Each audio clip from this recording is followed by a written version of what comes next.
7 जुलाई रविवार के दिन अखिल भारतीय श्री हनुमान गौ सेवा ट्रस्ट गौ माताओं की लगभग बताया जा रहा 100 गौ माताएं उस दिन ले जाएंगे। और जो अध्यक्ष हैं, जो लगातार गौ सेवा के लिए प्लान करते रहते हैं, राजेंद्र सिंह पंवार जी, जरूर से बात करेंगे। पंवार साहब, जो इतवार का दिन जो प्लान रहेगा उस बारे में थोड़े दर्शकों को बताएं ताकि लोग दूर से ला सकें। क्या नगर पालिका उसमें सहयोग करेगी, क्या रहेगा पूरा प्रारूप, थोड़ा बताएं आप सूक्ष्म में। माननीय भगवान जी, आपका स्वागत यहाँ पे आने पे। और अभी हमारे जो है गौ संरक्षण समिति की यहाँ पे अपने गुरुदेव माननीय राम किशोर दास त्यागी बाबा जी के आश्रम में गौ संरक्षण के संबंध में बैठक हुई है। इसमें हम लोगों ने और महाराज जी के समय निर्णय लिया है कि यहाँ पे जो हमारे नगर में वार्ड नंबर 7, 6 में और 5 में ज़्यादातर गायें जो रोडों में जो घूम रही है, आवारा गायें जो घूम रही है, उनको संरक्षण देने के बारे में हमने महाराज जी से वार्ता की। महाराज जी ने हमें आश्वस्त किया कि 100 गाय को मैं अपने आश्रम वहाँ गौ आश्रम में ले जाऊँगा। तो इसके लिए जो है हम लोगों ने 7 तारीख को रविवार के दिन जो है ये निर्णय लिया है कि यहाँ पे बड़ेती में इन गायों को इकट्ठा कर के जो है और अपने गौ आश्रम के लिए भेजा जाएगा। थोड़ा समय बताएंगे आप, कितने बजे लोग आएंगे और कहाँ पर एकत्रित होंगे? मेरे हिसाब से तो लगभग 10 बजे के करीब जो है बड़ेती बनचौरा रोड पे हम इन गायों को एकत्रित करेंगे और वहाँ से जो है इनको जो है पैदल ले जा करके जो है कैंथों की गौशाला में पहुँचाएंगे। तो क्या इसमें पशु हॉस्पिटल वाले, नगर पालिका, क्या ये भी सम्मिलित रहेंगे? इनको भी बताया जाए। बिल्कुल बिल्कुल, मैं तो आपको विश्वास दिलाता हूँ कि नगर पालिका ईओ जी और उनकी पूरी टीम और थाने के एसओ कप्तान जी और ये पूरी डॉक्टरों की टीम के साथ यहाँ पे उपस्थित रहेंगे, उनको भी सूचना दी जाएगी। चलिए, बहुत बहुत धन्यवाद। जैसे पंवार जी एक भाजपा के बहुत वरिष्ठ नेता भी हैं और गौ सेवा में लगे रहते हैं, धार्मिक कार्यों में बढ़ चढ़ कर हिस्सा लेते हैं। गोपाल रावत जी हैं, जरूर उनसे बात करेंगे। चिन्याली सौड़ में हैं। रावत साहब, ये जो इतवार के दिन जो बताया जा रहा, जो रखा गया समिति का, तो लगभग अनुमानित जो गाय होंगी उसका क्या रहेगा? यदि उत्तरकाशी जिले को आप आमंत्रित करना चाहेंगे या सिर्फ विकासखंड इस एरिया, क्या थोड़ा उस बारे में बताइए दर्शकों को। सर्वप्रथम आदरणीय भगवान जी में हम आपको स्वागत करते हैं, धन्यवाद देते हैं, आपने समय दिया यहाँ पर। और जो हमारे अखिल भारतीय गौ सेवा समिति, जो हमारे ट्रस्ट के संरक्षक हैं, पूज्य रामकृष्ण दास श्री महंत जी, उनके हम आभारी हैं। हमारे जो अध्यक्ष हैं यहाँ पर राजेंद्र सिंह पंवार जी, सबल सिंह महंत जी, भगत जी, और भाजपा के जिला उपाध्यक्ष मेरे छोटे भाई विजय बड़नी जी, सभी लोगों ने निर्णय लिया कि रविवार को जो है नगर क्षेत्र की जो है इतना बड़ा कार्यक्रम नहीं हो पाए, क्योंकि वहाँ पर 100 गाय की व्यवस्था महाराज दे रहे हैं। और हम महाराज जी के कोटि कोटि धन्यवाद देते हैं कि पिछली बार उन्होंने 5-6 महीने पहले कम से कम 200 गायों की व्यवस्था की थी, और पुनः जो है एक बार जो है 100 गायों को और स्वीकार कर रहे हैं गौशाला में। तो जो लावारिस घूम रही हैं, जैसे संत का हृदय होता है, संत हृदय नवनीत समाना, कहा कभी पर कह नहीं जाना। देखो, हम सब लोग गाय को देख रहे हैं, लेकिन एक संतों को उनकी चिंता हुई कि किस प्रकार से गाय भूखी घूम रही है सड़कों में। तो मैं महाराज जी बहुत आभारी हूँ इस बात के लिए। और 100 गायों की जो बात है, हमारे अध्यक्ष जी ने, राजेंद्र सिंह पंवार जी ने बता दिया किस प्रकार से सभी नगरवासियों का और नगर पालिका और स्वास्थ्य पशुपालन विभाग का इसमें सहयोग लिया जाएगा। और आप भी धन्यवाद, आप भी उस दिन जरूर आइए। हम चाहते हैं कि आपके सामने ये कार्यक्रम हो। ये जो अलग जगाने का प्रयास महाराज जी का और समिति का है और काफी टाइम से चल रही, तो क्या कुछ यहाँ वास्तविक नगर क्षेत्र में इसका प्रभाव हुआ है क्या? नगर क्षेत्र की जनता तो महाराज को बहुत धन्यवाद दे रहे हैं, क्योंकि जब 6 महीने पहले जब 200 गायें गई, तमाम लोग यहाँ पर किसान जो बड़ी थी कि धनपुर के नांगने के जो थे वो बहुत परेशान हो गए थे। तमाम गायें जो है खेती बाड़ी का नुकसान कर रही थी।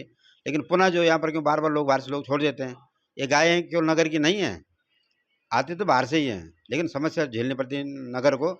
और महाराज जी जो कार्यक्रम कर रहे हैं, उनके हम बहुत बहुत कोटि कोटि धन्यवाद देते हैं कि हमारे किसानों का सहयोग हो रहा है और गायों का सहयोग हो रही है। चलिए, बहुत बहुत धन्यवाद। ये थे रावत जी। और थोड़ा बात करेंगे हल्की, जो समिति के उपाध्यक्ष हैं और जो पूरा ऑपरेटिंग है, जब मैनेजर का रोक रखते हैं हमारे सबल सिंह महन जी, जो वास्तविक जमीनी में काम करते हैं और देखते हैं गौ माता की, थोड़ी उनसे बात करेंगे। खासतौर पर जब मैंने वहाँ पर दौरा किया था तो गायें भी ऐसी थी, बहुत सारी गाय, कुछ ऐसा जब मरी हुई मिली, उनके पेट में कपड़ा प्लास्टिक मिला, इस टाइप का देखने को मिला। बहरहाल वो तो ग्राउंड रिपोर्ट भी है और वो बहुत कुछ इस बारे में जानते हैं, क्या वो कह रहे हैं। और यदि मैं सरकार के प्लान की बात करूं, पेमेंट की बात करूं, वो भी जूझना पड़ता है। शायद नामुमकिन हर कोई इस काम को कर नहीं सकता है। काफ़ी टाइम से रन कर रहे हैं, करते हैं तो मिलता भी है, ऐसा मैंने पूर्व उनसे बात किया था। मेन साहब ये बताइए, गौशाला जिस हिसाब से चलती हैं तो इसको झेलना आसान नहीं है, चाहे वो ज़मीनी की बात करो, चुंगाने की बात करो, चराने करो और रुपए को लेके बात करो। और आप तो ज़मीनी काम कर, जो पिछली बार गाय गई थी तो उस गायों का जो अनुभव रहा आपका, वो थोड़ा बताइए आप। सर, जो पिछली बार यहाँ से गाय गई थी उसका अनुभव ये है कि कुछ गायें ये हुई कि हमने काफ़ी मेहनत की, वो सही नहीं हो पाई। डॉक्टरों ने भी काफ़ी मेहनत की, काफ़ी दवाई की, पर वो सही नहीं हो पाए। तो फिर हमने देखा जो गाय मरी, तो हमने उसको देखा कि ये कारण क्या है। डॉक्टर ने भी हमसे बोला कि यार ये कारण क्या है जो सही नहीं हो पा रही। तो जो मर गई वो, तो हमने जब उसको देखने के लिए एक दो गायों को ऐसा रखा है कि इसको देखना है क्या इसके अंदर है, तो वहाँ निकला तो प्लास्टिक और कुछ जैसे ये टेराकोट टेरालाइन की साड़ियाँ, चुन्नियाँ, ये उसके अंदर करबन, एक एक गाय के अंदर 5-5, 7-7 किलो के करबन निकले थे। तो वो वही वो कुछ पन्नियाँ निकली थी, कुछ प्लास्टिक, कुछ ऐसे तिरपाल जैसे निकले थे।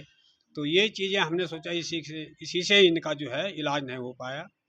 तो इसलिए हम भी फिर गौ सेवा करते हैं। हम वैसे 2001 से गौ सेवा करते हैं। वैसे तो हमारे पोतरकों से गौ सेवा चली आई है, जो हमारे पहाड़ में चलती है। पर यह है कि जो हमारी समिति है वो हम 2001 से गौ सेवा कर रहे हैं। तो और अब की बार जो आप गाय लेंगे वो कैसे पता लगे? गाय तो फिर वो मर जाती है क्योंकि घास खाती है, शायद पेट में फंसता है। और जबकि बाजार में घूमती है, ऐसे डॉक्टर से हमने जब बात की तो ऐसे बताया जा रहा है, जब सड़कों पे घूमती है तो बराबर खाती है, तो मरती तो जल्दी नहीं है, लेकिन जैसे वहाँ पहुँचते है हरी घास खाती है और शायद उसके आंतों में फंस जाता है घास और प्लास्टिक, जल्दी मर जाते हैं। तो अब की बार जो आप गाय लेंगे कैसे आप फाइंड आउट करेंगे, क्या रहेगा? कुछ इस बारे में भी समिति ने कुछ प्लान बनाया क्या? हाँ, तो प्लान क्या है, वो तो दवाई से भी ठीक नहीं होते। डॉक्टर भी काफ़ी प्रयास करते हैं हमारे, और सरकार भी काफ़ी प्रयास कर रही है। दवाई को हमें निःशुल्क देती है गायों के लिए, तो काफ़ी प्रयास करते हैं हम लोग भी। अब देखो, अब जो उसके अंदर वो प्लास्टिक तो ऐसा आ नहीं सकता है बिना ऑपरेशन का। ये नहीं तो तो आप दूर दरार से गाय ले जाएंगे जो गाँव की सड़कों पर हैं या मेन बाजार में, ऐसा कुछ ध्यान रखेंगे? हाँ, बिल्कुल रखेंगे। हमारे गांव में गौशाला है, अखिल भारतीय हनुमान गौ सेवा ट्रस्ट का ये गौशाला कैंथोगी में है, जो हमारा 50 गायों का गौशाला है। तो वो, हाँ, हमारा अभी हमारे पास 250 गायें हैं, तो हमने ऊपर यानी नया, कुछ दिन वहाँ रखेंगे? हाँ, कुछ दिन वहाँ रखेंगे। हमारा भूसा है, दाना है, सब कुछ है। वहाँ पे इलाज करा के डॉक्टर से, और फिर गायों को ऊपर वाले जो हमारा बड़ा वाला गौशाला है वहाँ ले जाएंगे, वहाँ उस गौ सेवा होगी। चलो, और बराबर आपको हॉस्पिटल का, डॉक्टर टीम का ये सब सहयोग मिलता है? हाँ, बिल्कुल, पूरा सहयोग मिलता है डॉक्टर का, और सबका पूरा सहयोग हमें मिलता है। हमें ज़रूरत पड़ने पे हम डॉक्टर को फ़ोन करते हैं, डॉक्टर आ जाता है, दवाई पूरी मिलती है, सब कुछ ठीक मिलता है। और सरकार भी काफ़ी मदद कर रही है, ऐसी बात नहीं। गौ माता पे सरकार भी काफ़ी मदद कर रही है। बीजेपी सरकार काफ़ी, हमारा पशुपालन मंत्री सौरभ बहुगुणा जी भी काफ़ी वो देख रेख में हैं। तो अच्छी वो भी दे रहे हैं, 80 रुपये उन्होंने किया है गायों का। तो हमारा तो सुझाव ये है कि गाँव में बेटी बाव हमारी बेरोजगार है, तो 20-20, 25-25, 10-10, 12-12 गायों करके पालो उसको। 2-4 बेटी भाव मिल के तो रोजगार भी होगा, गौमूत्र भी बिकेगा, गोबर भी बिकेगी, और गाय का थोड़ा बहुत दूध भी होगी। तो हमारा कहना तो ये है कि सब लोग जागरूक हो जाओ, और गायों को रोड पे, हमारा पूरा उत्तराखंड में कहीं भी, चारों धाम के रोडों पे कहीं गौ माता नहीं दिखनी चाहिए। और तब हम लड़ सकते हैं कि राष्ट्र माता के लिए तब लड़ सकते हैं हम, जब गाय माता कूड़ादान पे न दिखें और कहीं सड़क पे न दिखें। हमारी राष्ट्र माता नहीं है, हमारी महामाता है और ब्रह्मांड माता है। बहुत बहुत धन्यवाद। ये थे करना चाहिए काम सबको, और सब लोग काम करें, छोटे से और बड़े से लेके। सरकार भी हमारे बहुत अच्छे काम कर रहे हैं गौ माता के लिए, और हम लोगों को सबको संघर्ष करना चाहिए। तो हमारी ये ब्रह्मांड माता है, जिसको कहीं पूरा उत्तराखंड में, हमें गौ सदनों को लिए भी मेरा ये प्रार्थना है हाथ जोड़ के, कि सभी हम गौ सदन मिल के, हम उत्तराखंड की सड़कों पे गौ माता को दिखना नहीं चाहते हैं, कूड़ादान पे नहीं दिखने चाहते हैं। कहीं भी, किसी नगर पंचायत हो, किसी ग्राम हो, और ग्रामवासियों में कहीं भी हमारी गाय माता जो है गौशाला में शोभा देगी। और ये चलिए, बहुत बहुत धन्यवाद। ये थे सबल सिंह महन जी, अपनी बात रख रहे हैं। बहुत लंबी चौड़ी बात इन्होंने रखी है क्योंकि प्रैक्टिकल रहते हैं, पालते हैं, देखते हैं सब कुछ। अंकित और तमाम के साथ, दीपक पंत के साथ, महेश बोगड़ा, देवभूमि उत्तराखंड।